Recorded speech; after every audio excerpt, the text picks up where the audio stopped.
Hello everyone, welcome to Redmen TV. Now Liverpool are going to be kicking off against Newcastle United 12:30 on Saturday, and we're here to discuss that because, as always, we have been a Liverpool fan channel. We are fans of Liverpool, we're fans of Liverpool football that happens on the pitch. But of course, as you well know, we've been covering all the incidents that have been happening around it as well. I want to thank everyone for their support in this time. Obviously, the fight to shut down the Super League is a battle that's been won, but the war is ongoing, and a lot of people are asking us about what comes next. Just so you're aware of the stance of Redmen TV, right here, right today, we're going to be taking our lead from the likes of Ste and Callum and Ste and Callum 1906 as well. And when we know what happens next with regards to Liverpool's ownership situation and with regards to reforms in football in this country and with regards to UEFA and the Champions League, etc., then rest assured we'll make that perfectly clear to you guys as well. Right, yeah, we're going to be doing the show, so let me introduce the people that we've got with us in the studio. Chris Pajak joins me in the studio, and we've got Callum Sanderson and Steve Hoare from home for this one as well. Obviously, yeah, attention returns for now at least to the football. Liverpool, Newcastle, what do we do? Do we know anything about what happened in the last game of football that Liverpool played? Because that's going to be an interesting conversation. Yeah, and how do we line up and what sort of threat will Newcastle pose on the pitch? Right, now before we dive into all that, of course, I just need to let you know, it might, look, I'll be honest with you, it feels a little uncomfortable to do this in the current climate and what have you, and maybe it might come across as a touch crass, but unfortunately we have a certain obligations and responsibilities with regards to sponsorship. Now the show is sponsored by the Hold the L show on the Super 6 YouTube channel, but we were very clear about the content they produced this week. They are talking about the Super League and the impact and what have you that it has. It was a little clip from it. I want you guys to check that out, and then we'll have a little bit of a chat about it after that. We all want our club to be well run. We want them to pay the best money. We want them to have the best players. We created this monster ourselves. The leagues, the clubs, and you look at the Bosman rule, it's given player power. The clubs want their power back.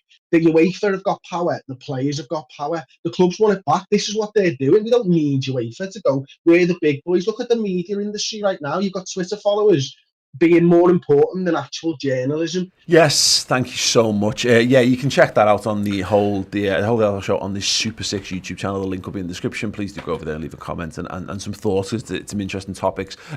Chris, just to give people a little bit of like a behind the scenes on this, I mean, personally, we were a little bit worried about this because a lot of the topics on that channel have been really interesting, really fun. We've had a good laugh. We've both been on that channel. You're on it this week.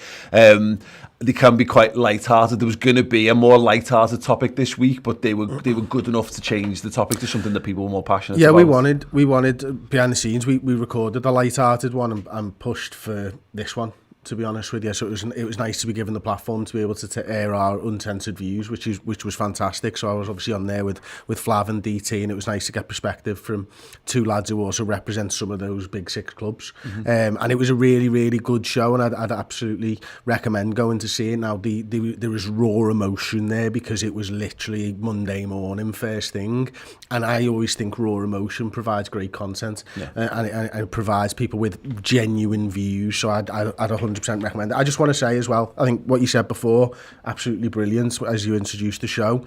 Everybody knows where I stand. I want reform, but I also know that unity is strength. It's something that we all know, and that's why I am 100% behind backing whatever spirit of Shankly and the Ste and Callum 1906 want to do, because I understand that to get genuine reform you need change, but you need unity to enact that change. 100% agree with that. I think, and I think it's one of those situations in it where we will talk about the footy, we'll talk about Newcastle, but I think Chris's point spot on with that is that we've seen in the last few days what can happen when everyone speaks together with one voice. There needs to be clarity of message. Now we're seeing things flying around social media, and look, if fans choose to protest outside Anfield, without the backing of Spirit of Shankly, we'll still make sure that we're able to give people coverage and platform for those things, of course. But it is important right now that the next step we need to tread. I say tread carefully doesn't mean that we tread lightly, light-heartedly, but it is important that whatever happens next, the message is enacted in the right way. Yeah, I think that's fair to say. They say everyone will have different views. There'll be people who like this ownership, people who don't. There'll be people who will accept the apology. There'll be people who don't. They burn bridges for some. They haven't burned bridges, and everyone's entitled to their own opinion.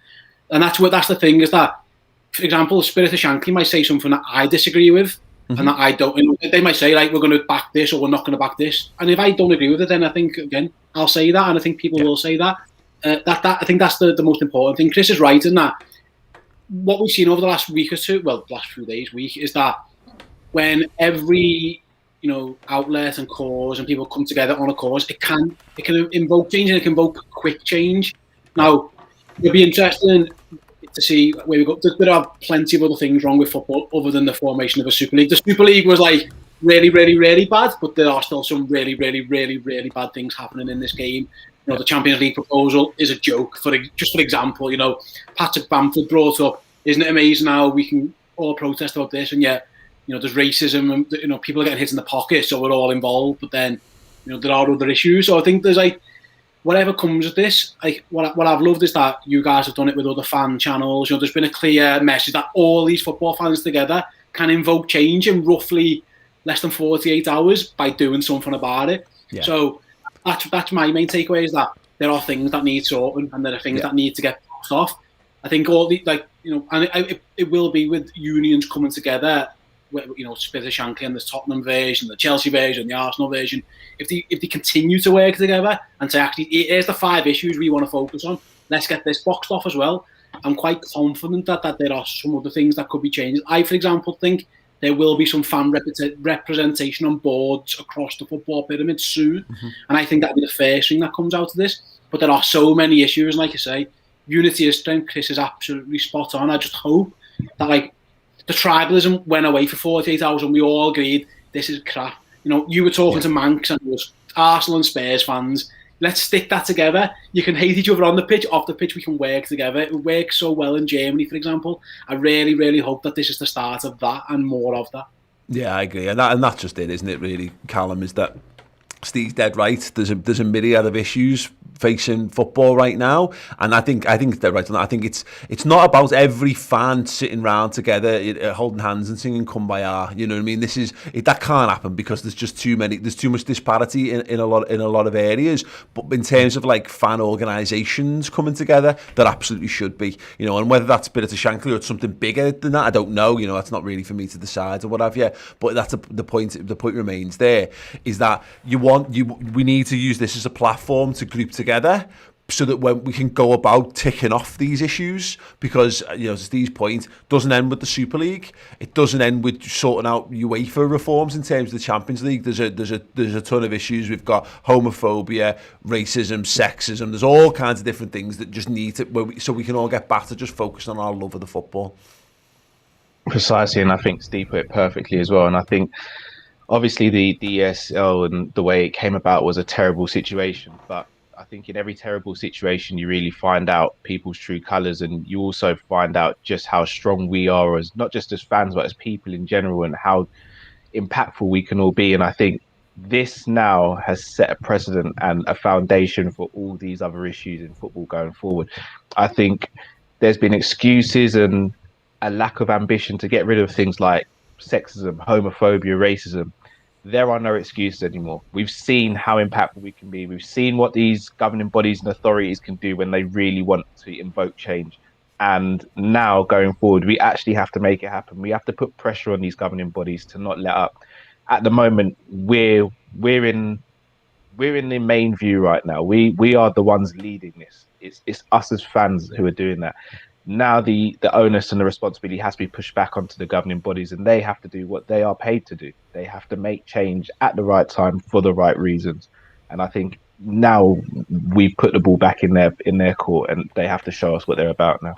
Absolutely. Well, listen, let's move on to the football then. And we might have another fight today. I'm just seeing breaking news about this British Super League. That's what I was just looking up and stuff then. It's the Shiter reporting it for a start. Yeah, so take it with a pinch of salt and stuff. But there may be developments later on. But let's focus on football for once. Yeah, 100%. Which is very much a welcome oasis in the midst of all this, Chris, because as I say, I think this is going to go on. This is going to rumble on. That was a lot of energy has been exerted this week, I think, to getting towards it. And we almost glossed over an entire football game that happened in the midst of it. As Mourinho got sacked this week. Jose Mourinho lost his job. There's been midweek football matches. We were here live covering like the breakdown of the Super League while Chelsea were playing Brighton, and it was only by the end of the Chelsea we were like, oh well, are we Are we happy that Brighton? We're quite happy that Brighton have taken some points off Chelsea here. That's the thing. I got a little flutter of excitement actually just writing the agenda for this, of like, there'll be things going on around it, but there's going to be 90 minutes in the coming future where we just get to look at our team. We get to give Jurgen Klopp's boys the support that they deserve for the efforts they put in on the pitch. And not just the efforts he put in on the pitch, you know, it's the off-the-pitch efforts which I applaud more than anything. It's the togetherness and that unity again that the squad showed against their paymasters, as it were. So, but yeah, this is it now. This is a time for us to showcase, you know, what we're about, and that, you know, we can put those things aside and we can focus on the lads who've been doing the business for us for a long time. And that's what Newcastle is now for me. It's about making sure that the lads know that we support them, we appreciate them, and we trust that they can get top four for us this season. Yeah, absolutely. Because again, it matters now, Steve, probably. Certainly feels like it might matter. Wish we hadn't dropped points on Monday, by the way. Well, yeah, but we actually gained ground, didn't we? All told, a net gain for Liverpool, just ever so slightly on West Ham. But you know, as I said, Brighton did us a favour, Steve, and it's good that we get to have that focus. We get to look at it and go, okay, remind ourselves that what we're all in it for, what we were fighting for, is the ability to watch our lads play footy on the pitch. And Newcastle, yeah, it's actually probably not a particularly great time to play Newcastle. They're in some semblance of form, unbeaten in 3 going into this. They took points off Spurs. They've beaten West Ham. They've actually been a big help to Liverpool in the last few weeks. We could do with just to put all of the but to bring the tribalism back. We're unbeaten in 4, Paul. Yeah, to bring all the tribalism back. Let's put them back in their place.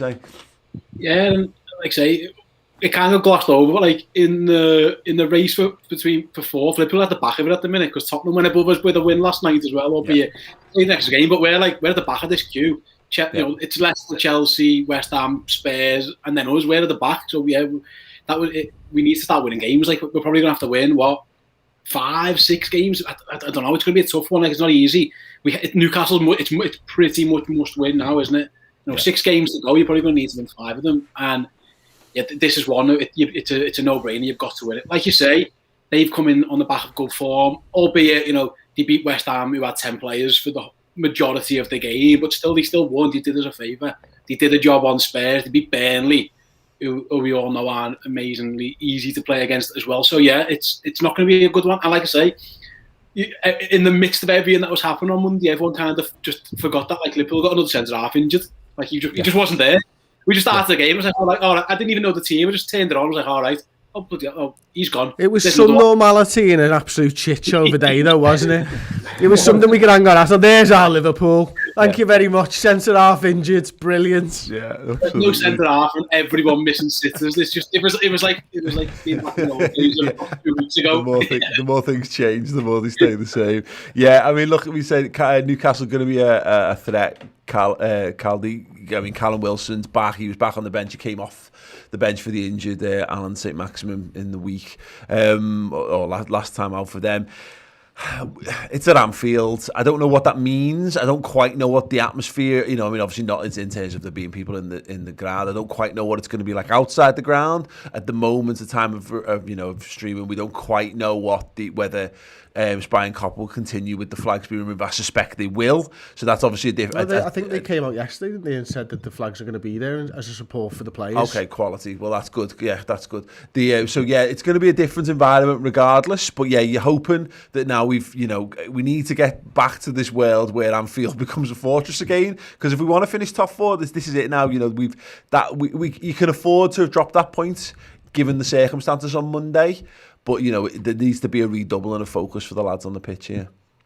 Yeah, agreed. This is a massive game, and it is. I never thought I'd say this since sort of the turn of the year, but I'm looking forward to Liverpool playing the match. Like, it feels lovely. But if you think back, Newcastle was sort of the game that started the demise. Like, we dropped points against them. I think it was just before the new year, and we should have won that game, and we didn't. And then after that, we just went on a horror show after that. So you're almost hoping as though this now can be a catalyst to go the opposite direction and to get us into the top 4 as well. I think it's going to be a tough game. I think Newcastle will sit in and make it difficult for us, which is to be expected. How we react to Anfield, I think we'll have a good showing because of the win against Villa. I think that was massive and the way it happened as well. But this is a huge game. Every game is huge now, and quote unquote a cup final, but this is massive, especially with how results have gone, how results could still go as well. We have to capture 3 points, especially in our home games now. I think the important thing about this, because we've been in situations before where, and I think Jurgen Klopp's done a good job. And to be fair, you know, wherever you sit on John Henry's apology, PR-wise, they've done it the right way in trying to separate him from the other aspects of Liverpool Football Club in this, because it's dangerous. You know, the realities of where we're at now, and what divides fan bases, where you enter into a world where you have to start disrupting what happens on the pitch to be able to affect change higher up. We've done that. We've seen that in the past, and you know, again, look at like the ticket protests, having to walk out, turn our backs on the players just in order to make a statement. Sometimes you need to do these things, but I think I'm hopeful, and whether rightly or wrongly, we'll know in the fullness of time. I'm glad that, I'm hopeful that the players are able to just get our support and to be able to switch on for this and not be too lost in the wider things that need to happen. Because conversations about Liverpool's ownership are going to be ongoing. They don't end. Yeah, they're not. They haven't ended, and they won't end here. There might be some big protests. There might be some big things planning, but yeah, I think they've managed this just correctly enough that we're able to support our team without coming across like we're somehow supporting a regime that we're not necessarily into. Well, I think the players and the manager themselves did that personally. I think John Henry played off of that and riffed off of it. You know, he had no choice at the end of the day. The players came out first and said we're against it. Jurgen Klopp came out first and said we're against it, and John Henry just reiterated that point by not throwing them under the bus. Well, it would have been a fallacy, wouldn't it, if he'd have come out and said anything else, because we've seen the proof was in the pudding already. So I do understand that FSG have now distanced themselves. I found it interesting that he distanced Billy Hogan from it as well and stuff like that, but he certainly distanced the playing squad and the manager, and that means that we can get behind them, but not because of what John Henry said, because of their actions. What do you make of the Billy Hogan, the Billy Hogan stuff on that? I'd be shocked and surprised if he didn't know what was going on. Yeah, shocked and surprised. As an employee of FSG for the best part of a decade, I feel like he knew what was happening. Now, that doesn't say that he disagreed with them or agreed with them, but I do think that he knew. And that's a guess, complete and utter wild guess. Yeah. But he did say Liverpool didn't want to do it type of thing in his speech, didn't he? So that's also maybe saying that Billy Hogan disagreed. I don't know whether that's right or wrong. And you know, as a fella who now has worked in London, who's worked in Liverpool, he probably does have his fingers on the pulse a lot more than John Henry and Tom Werner. So maybe he did disagree. But I think that he knew. Yeah, and again, it comes back to it, doesn't it? It depends how much we're prepared to accept the words and the tone and all that I've said by the principal owner, I should say. But yeah, this is the good thing, is because it's dangerous. It's a dangerous game, and my biggest fear as this week kicked off, because I remember what it was like to support Liverpool under Hicks and Gillette, and I remember, you know, we were talking about it a lot in and around the office. You know, we started during the protests. I remember being there, and I remember the divide in Liverpool's fan base, as though, you know, you if you're crossing a picket line, you're a scab. That's a dangerous world to get into. You know what? At this point in time, Liverpool have got a handful of football matches left, and we all just, you know, at the moment we're trying to get into a competition that we're not particularly happy with, which is also a thing. But you know, again, the job is there in front of it. At our heart, we're fans of football, and we all want to be able to support our football team. I'm grateful, and you know, to Callum's point as well, I think we're all grateful of a little bit of a distraction from all this, if only if only for a short while. Absolutely spot on. Yeah, let's say, mate, it's become a bigger game than it was. The Leeds game felt like a nothing game, because it was like, well, even if we lose, we're still in this thing anyway, so like whatever. And now all of a sudden that's back. It's back to how it should be. It's back to what we were fighting for. I want Liverpool in the Champions League because Liverpool earned to be in the Champions League. So go out on the pitch and earn a place back in the Champions League. This season's gone horrendously wrong in a billion different ways, but you can go and salvage something. Paul, I remember the Middlesbrough game when we first got back into the top four, being outside with me and you, and both of us, considering we've both been to cup finals together and we've been to big games, we were both so nervous, and it was like, it's to come fourth, and that it might be that we get to the last game of the season and it's Crystal Palace, I'm like, we're in that boat again. Obviously we're not going to be in the stadium, but it'd be nice to be in that boat maybe. And the great thing about this weekend, obviously Spurs played because they got their cup final, and West Ham and Chelsea played each other. So a win takes us guaranteed fifth. and that's a big psychological boost if you jump from 7th to 5th with one victory in one football game.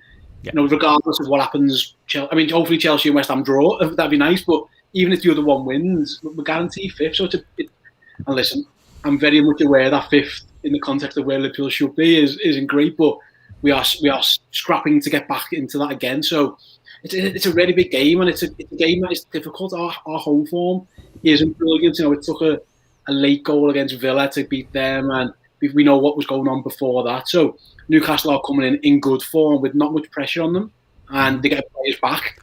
I think that's so. It's a difficult game, and it's one that Liverpool have to win. And I'm just hoping. And Thomas Tuchel admitted it when Brighton drew with Chelsea. You know, he said like it was on my mind. It must have been on the players' mind. Hopefully, there's enough time passed now where that's been boxed off Monday night or whatever it was. You've now got all this time to just focus purely back on Newcastle. You don't have to worry about Jordan Henderson having to do a whip around on WhatsApp and stuff. You can just focus on the game. The graphics made, it's all been tweeted. Don't worry about it, lads. I'm boxing it. Jordan said, "You go and beat Newcastle." And now that's all been done. He's like, "How are you, lads? Has anyone got a log into Creative Cloud? I need to get on Photoshop. I've got CS3 on an old laptop there. You don't need to get on the internet for that one. Anyone cracked CS3? Anyone been on the Pirate Bay? I've got a crack code for CS3. That's a very, very niche reference for one thing I was going to say is the difference between obviously the Leeds game and Steve kind of alluded to, and the Chelsea game from the other night is they now know these games are worth something. You know, even Chelsea at the time didn't actually know whether it was worth anything. So that should give them laser focus going into this. And they were facing Adam Lallana, who was desperate to keep us in the fight as well. But he had shots on goal and everything. He was hitting things from all over the place. The only slight hope we do, this is to the typical conversation for this time of the season, Cal. Newcastle 15th in the Premier League, and they're 8 points clear of Fulham at the top of the relegation zone at the moment. That little spurt of form is probably just enough to have guaranteed safety for them. You hope. You know, your general hope is that we might have reached the point. You know, they're hurting. They've had quite a lot of injuries as well themselves. They've got three big hitters out for the season already themselves. You hope this is the game where if you can put a strong 30, 45, 60, whatever in, that they think, oh well, this battle isn't for us. We're nearly on our jollies. Yeah, I hope so. And as you said, I'm glad that Newcastle got that points lead that they built up over the relegation zone, because if they were anywhere near that, I think this game would have been horrific to play against. I think Bruce Ball is arguably one of the worst slogans and worst He's just talking about his head. So I'm hoping that we don't see that. But yeah, we've had injuries bad, they've had injuries bad, but we are on paper the better team, and obviously football isn't paid on paper, because if it were, then we wouldn't be in 7th in the league. But I think the fact that we won that game at Anfield, I think the fact that they lost Maximum, who is a massive player for them, Callum Wilson might not be match fit yet. I think we are at an advantage. They have got some things that can cause us trouble, but we have way more weapons at our disposal that can give them headaches for at least 90 minutes. Absolutely. Has anyone seen the Steve Bruce at Weddings Twitter account in the last couple of years? Like, that was one of my favourites on Twitter. Do you remember that? So quality. Do you remember it, Cal? That's what the internet is for. I'm definitely going to check it out. Let's give it a Google. Yeah, you need to get on Twitter, look for the Steve Bruce at Weddings one. It was a classic. It's probably got the fans now. Right, we're going to take a very, very short break. We've got a trivia question to tide you over, so stay tuned. The question is, name the 5 players currently at either club who have played for both. Back in a sec.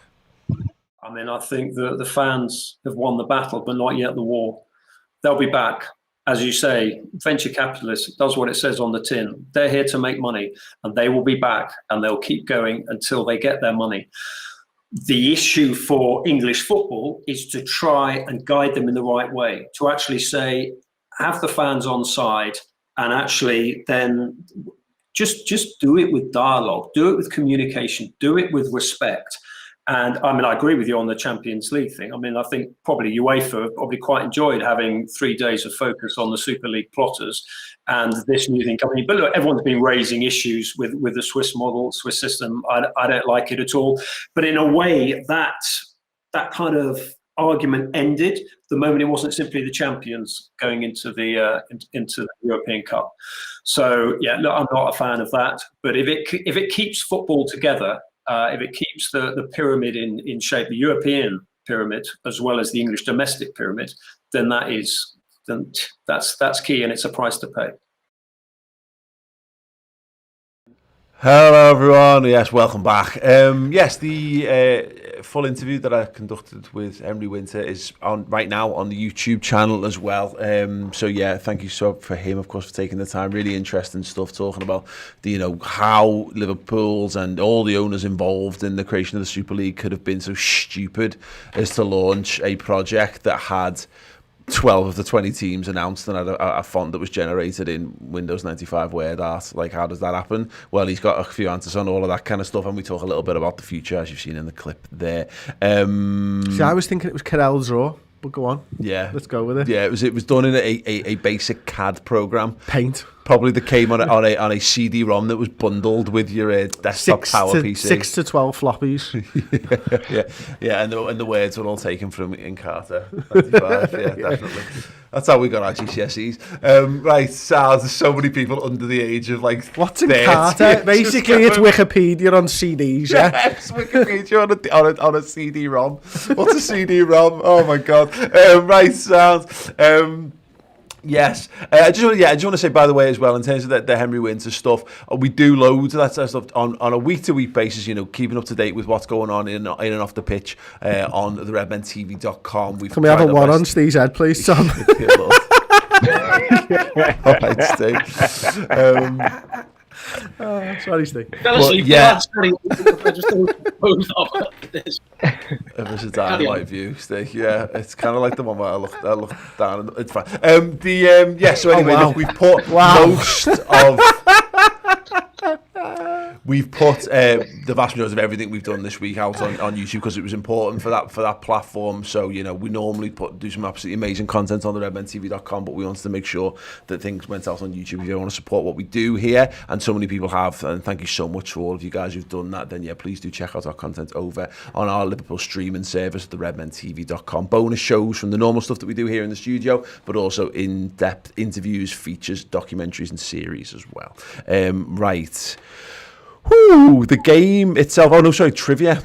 We named them. How did we get on, Chris? Do you want to name the 5 current Liverpool or Newcastle players who've played for both? Gino Wijnaldum, Javier Manquillo, Andy Carroll, James Milner, and did I say Gino Wijnaldum already? You did. Yeah. John Joe. John Joe. I was giving you a That was what you would do. Yes, he was giving us a clue. Yeah, brilliant. Yeah, there you go. If you got those 5 all right, you're an absolute superstar and a wonderful, wonderful human being. You deserve everything you ever want in life. And a technician? A wonderful technician. Yes, absolutely. Right, Callum.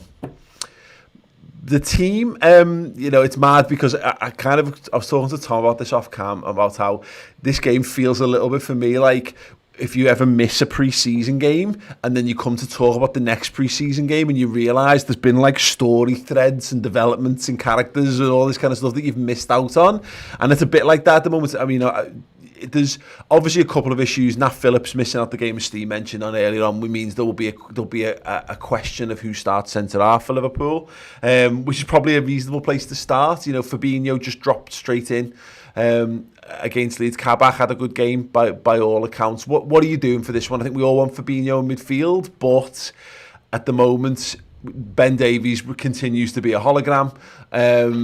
He's a cardboard cutout just to make up the numbers. A bit like, when the people did that in the stands in lockdown 1, where you can send your face in and they'll print it out and put it there. I think that's where he is. But also, you're looking at maybe Reece Williams. I don't know. What would you do for this one?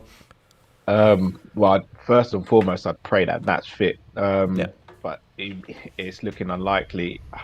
With all due respect to Reece, I just don't think he's ready for this level right now. And I think if Callum Wilson's playing in this game, he'd bully Reece, in my opinion. So, and I don't think that'd do him any good at all.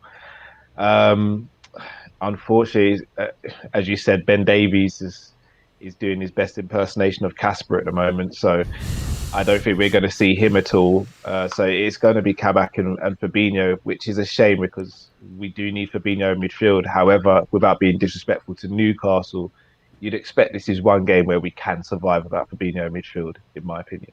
I thought from what I watched of the game the other night that Thiago did a good job in that 6, to be honest with you. I really hope he played in the 6. But from every time I saw him, certainly with the ball at his feet, there was a great ball over the top, wasn't it? Was that Mo Salah's opportunity? It was a great ball from Thiago, I think.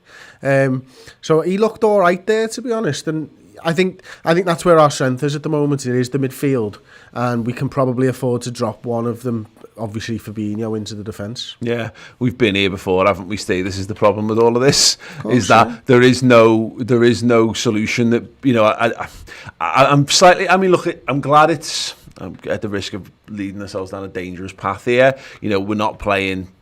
We're not playing Chelsea this week with Man United next week. There'll be different conversations to be had if we're in this situation again. What I'm kind of saying is you can get away with, I think, that thing of moving Fabinho for this game. But it's no coincidence that Liverpool's uptick in form has coincided with Fabinho being back in midfield. It's definitely a little point of concern.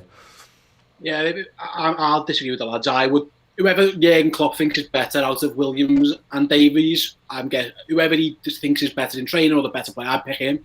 And I'd keep Fabinho I'd put Fabinho back in midfield. Yeah. I'm not a big fan of weakening two areas to fix one problem. It's not for me. So I think even in the game that we were chasing, obviously against Real Madrid, the second we put Fabinho as centre back, we were worse because we just couldn't get the ball back in midfield. We couldn't pen them in. Now, obviously, it worked against Villa. It worked as a break glass scenario. We did it, the Kabak off Fabinho in, and it did work. But it was a very short period of time where we did that. I would personally want Fabinho in midfield, and then again, I don't know. I can't comment on Ben Davies because I don't even know what he looks like really. I couldn't even tell you that. So I saw Reece Williams a bit, and obviously the Man United Cup fiasco that was kind of the end of Reece for a little bit, wasn't it? But whoever's better out of those two, throw them in and then get Fabinho back in the 6 and then go from there would be my view. Again, it is a risk, and Callum Wilson's a good player, a very good player, but stop the supply line to him rather than trying to box him off there. Let's try and win the ball in the field and stop it getting to him in the first place. On the Ben Davies stuff, the problem he might face, Chris, is he's left-footed. And you're moving Kabak. I mean, the Fabinho thing, I wonder whether Fabinho was just dropped in because, none of us did anything about the Nat stuff. We didn't even get the team news until 2 minutes before the game kicked off, pretty much. But I don't know, what we don't know is whether that was just a case of someone gone outside here. Someone blowing in the air. I might not pick up for the viewers, but yeah. Anyway, I feel like someone was just whispering gentle whispers on the wind in my ear there. Anyway, you drop Fabinho in at short notice because it's not a disruptive thing and it's a good. Everyone knows the jobs.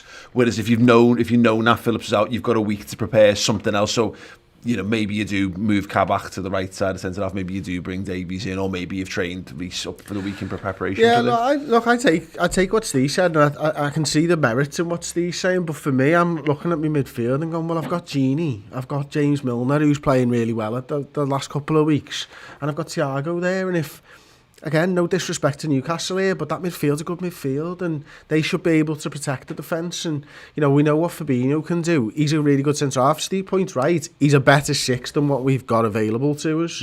But I also think he's a better centre-half than what we've got available to us. And if you're going to ask me to choose between the two, I'm going to say we're going to need a better centre-half than a better 6 in this game. I suppose it depends what Newcastle's approach to this really, isn't it, Cal? Because if they're just going to sit in it on the counter attack, they're going to follow the blueprint, which we now know. We know what I mean by that now, because we've watched us be unravelled by the blueprint in the entire. It's for 2021. It's about being made miserable by the blueprint by managers of other teams. If they're not planning on playing football, if they're just going to put as many men behind the ball and then bang balls over the top, then maybe we don't need to have Fabinho and maybe having that control and looking to just make sure we keep them penned in. But equally, look, we talk about the break glass option. You might be able to do that with Fabinho at centre half, because if you're going to play a high line, it works both ways. Yes, you may be susceptible to balls over the top, but it also does allow you to compress the pitch as well. Yeah, it is a conundrum for Klopp, and yeah, you're right. I mean, when I used to hear the word blueprint, I used to think of Jay-Z, but now I just think of a low block and counter-attacking football against Liverpool. So it's it's bloody The annoying Blueprint 2, I because take it we're talking about here. Because no one really thinks of one, do they? no, The references on this show, oh my, it's like anyone born after 2008 is yeah, that's true. Romans, we've had the Blueprint version, we've had a lot of these references here. Well, sure. Show my age. But yeah, I mean, I do fully see where Steve's coming from, but we don't know what Ben Davies brings to the table. And unfortunately, we know what Reece brings to the table, and I don't think it's good enough for what we're trying to achieve right now. Mm-hmm. So Fabinho is the safe option.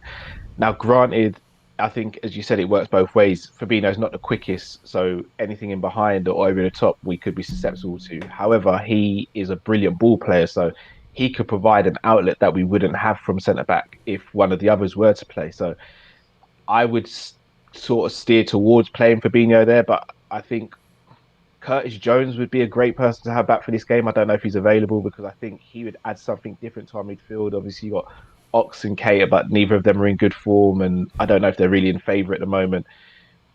But obviously, if it's Milner, Gini, and Thiago, you've got enough in there to beat them. I just don't know if you've got enough to create consistently for 90 minutes. Well, there's a comment coming here from Kenneth Sweeney who says, "Is Chamberlain done, Chris? I can't see him playing next season either." And that's another one for this, because at the minute, the thing about playing those midfield three is we're getting back into that territory of you're starting to go, who's available? Because if Curtis Jones is still not available, like, I have no problem with freshening things up with just putting Kurt in there if we need to. But if he's not, it's then Keita or Oxlade-Chamberlain. Who knows on Keita? And at the moment, kind of who knows on Ox as well. Yeah, I mean, Ox seems to be certainly ahead of Naby at the moment, doesn't he? I think, we saw that with a cameo, obviously, last couple of times we've played and stuff like that. And, I think against Real Madrid, he showcased a little bit that he's not completely done. I think, obviously, he gets a decent opportunity the other night and doesn't stick it away, doesn't control the ball very well. That looks like ring rust to me, as it were. Yeah.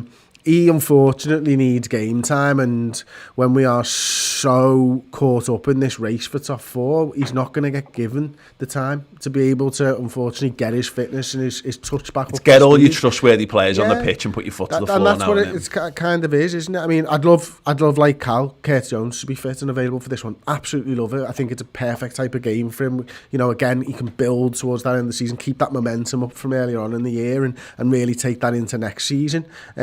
But right now, Oxlade-Chamberlain is probably the midfield option. I don't think it's working, per se, when he comes off the bench, but if you want to freshen something up in the middle of the park, then go for it. The other big question... He's just not as technical a player, is he? No. I think he needs space to stride into.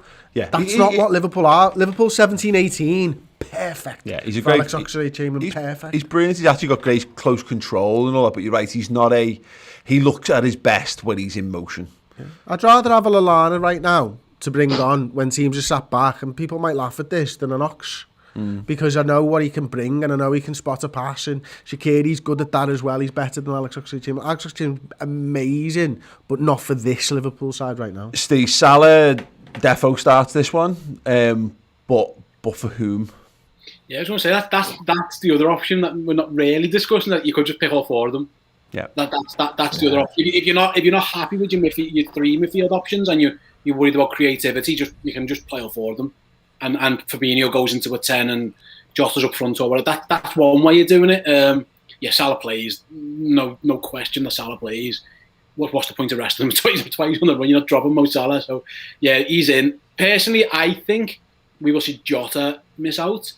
Yeah, but if I'm Jürgen, I would pick all four of them. I'm with Callum before, is that as Thiago is brilliant and technical, but is he that he hasn't created tons at Liverpool, again, just different circumstances and stuff, but around it, I would have Fabinho and Thiago midfield and then all four of them up front, or Fabinho and Wijnaldum, not really fussed, and I would be going for the win early doors, and then you've always got your other options, but yeah, I think it'll be Jota who misses out if I had to guess. Yeah, I think that's a good point. We've seen this kind of mentioned in the comments early doors, Carl, is that Jota, he came back brilliantly. He came back exactly as we needed him to, but he is having, maybe slightly critical because it's not like anyone else is pulling up trees in the front three, really, in terms of goal scoring output. But I think you could do worse than go back to him being that impact sub. Either or, I think. Go for it. Throw everything you've got at them and look to smash them to pieces, or have Jota for half an hour if you want to build or continue to rotate the intensity. Yeah, I'm with Ste on this one. I'd go all four from the beginning. Just try and just get an early goal or a goal in the first half. Grab 2 if you can, and then just see out the game. I hate that we go into games and sometimes we have to chase it, because that never seems to work for us at the moment, because teams are so compact and we are low on confidence, and we just haven't been at it this season. So I'd rather us try and go out for the win from early doors, get it secured, and then coast the rest of the game. I did want to throw a curveball at you guys. Oh, go on. Robbo's been played into the ground this season. No. We're not going to play toss that shit, It's never going to happen. Okay, cool. We'll see.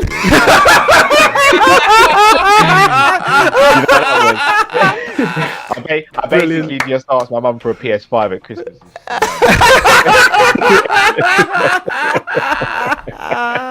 Well, Santa's elves are suffering from a major part shortage, unfortunately.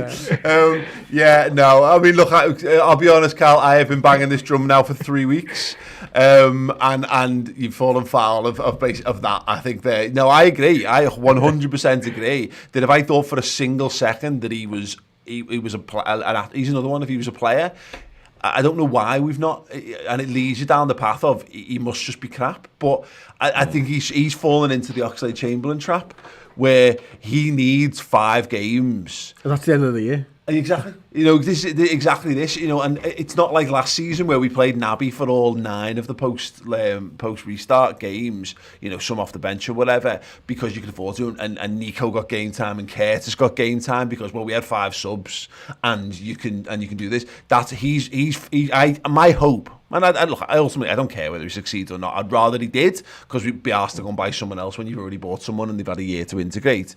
But he's definitely fallen foul of, obviously, injuries which have kept him out, the pressure, the centre-back issue, and the fact that you've only got 3 subs in this current climate. If we'd had 5 subs, he'd have definitely played more. But I don't know, because every game's must win.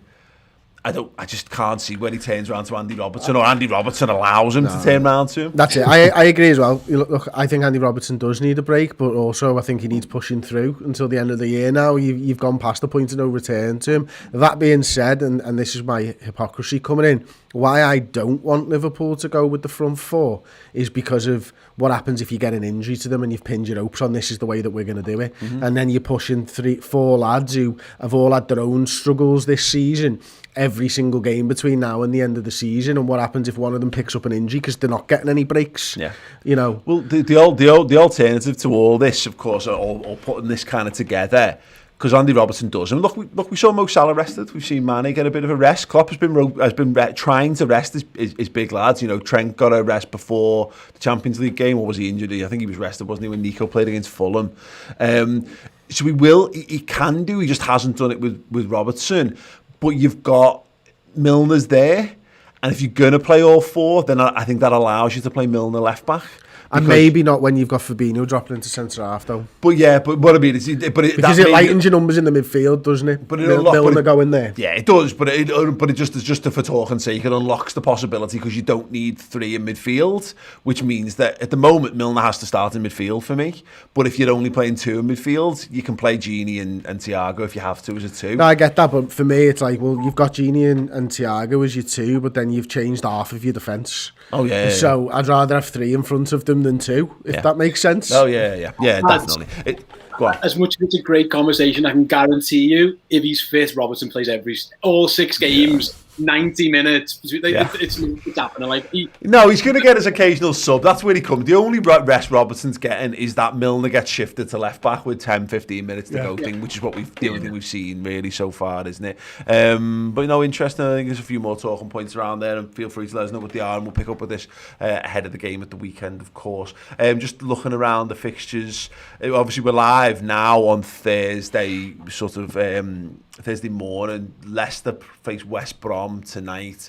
In theory, Leicester should absolutely walk away with that, but we've seen West Brom throw a couple of shocks out in recent weeks themselves, or even going back to us really post-Christmas. So that's one to have in at the back of our minds. As we get into the weekend, Chris, West Ham Chelsea is after us. We are 12, 5:30, West Ham Chelsea. There's not really a truly terrible outcome for Liverpool. There might be some preferential ones though. Well, yeah, I mean, obviously a draw puts us level on points if we win with both of those teams, doesn't it? So the draw's where you want to go, I think. Yeah. And, we know what Chelsea's last 3 fixtures are like. And, West Ham really feeling the pressure of being side by side with Liverpool and Chelsea could be something for us as well. But it also means that, if Leicester go and win tonight, they get a little bit of a breathing room and they might be able to relax a little bit more into where they are comfortable in third place. So obviously you don't want Leicester win, it goes without saying. But I think West Ham Chelsea has got to be a draw for us. It's just got to be a draw. Yeah, I think it's probably a sensible thing for us to just pretend Leicester win just for our own psyche, and if we get anything out of that, then that's great, because I think Leicester have got the situation now where they play Thursday, Monday, they got West Brom Thursday, Palace Monday night. I think that those 2 fixtures are going to decide whether they're in this fight for, whether their third is secured or third is absolutely up for grabs. I can't see them losing both of those games, which would blow it wide open. But it's not against the realms of possibility that they could drop some points across both of those games. Yeah, I don't see Sam Allardyce pulling off anything in the game against them. However, Palace have a knack of just causing something crazy randomly sometimes. So I'm hoping they do that. I mean, we've been on the receiving end of Palace's renaissance when they decide to do it. But I think if Leicester navigate through their next three fixtures, then I think they're clear, because their last 3 fixtures are horrible for them. Yeah, and they play some real big teams who are also vying for top spots in the league as well. So if they come out unscathed out of these 3 games, I think they're secured. If they don't, I think they capitulate, in my opinion. It's game on, isn't it? If that happens, absolutely certainly. So yeah, plenty of little side stories happening in the actual football this weekend, of course. And as we say, we've seen Man United fans protesting at their training ground, delaying training on Thursday morning. I'm sure there'll be things happening around Anfield, and we will try our best to continue to do as we have done and provide a platform and make sure this stuff doesn't get swept under the carpet. The coverage is given to things as and when they happen. But yeah, what I would suggest is obviously it's a perfect time now to keep your eyes on the likes of Spirit of Shankly and just see what the kind of movement is, because when we move, we want to make sure we move with as much strength and force as possible. But yes, for those of you who just want to focus on the football, that's cool. I don't think the time now is certainly not to be turning on one another. Hopefully, as mentioned earlier on the show, that we're all able to give our focus and attention to enjoying the beautiful game that we all love so very much, while the rest of football burns around it, and before we dive back in, pick the hoses up and start working as firefighters again. But yeah, let's have some score predictions. Chris, what do you think the score is? Yeah, have you done Scott Talk Super Chat? I have not, no. No, so it ties in really beautifully. Actually, thank you so much, Scott, again, $25, my word. Nice to be talking football rather than impending doom. Cheers. And wasn't it just? Score predictions, Liverpool 2, Newcastle United 1. Ooh, stay home. 1-0 to Liverpool. Yeah. Okay, yeah. Probably. Go on, Cal. I'm going 2-0 Liverpool. Go on, my son. We scored a goal in the first half of a football match on Monday night. I know. Shut the front door.